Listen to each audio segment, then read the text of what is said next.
মামাই দাস বললে ধরো বাবার কি দিদি এটা পোয়ালতে মাগুরে দিও জীবনে এটা দিল্লা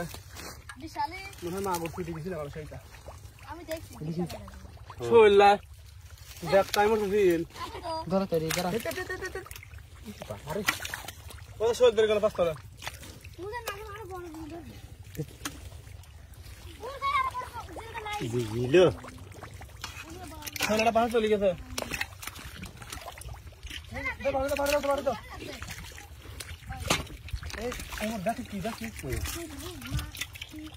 এ শিং মাছ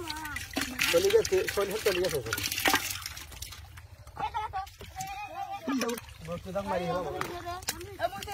তোরা আসার দেখতেছি রে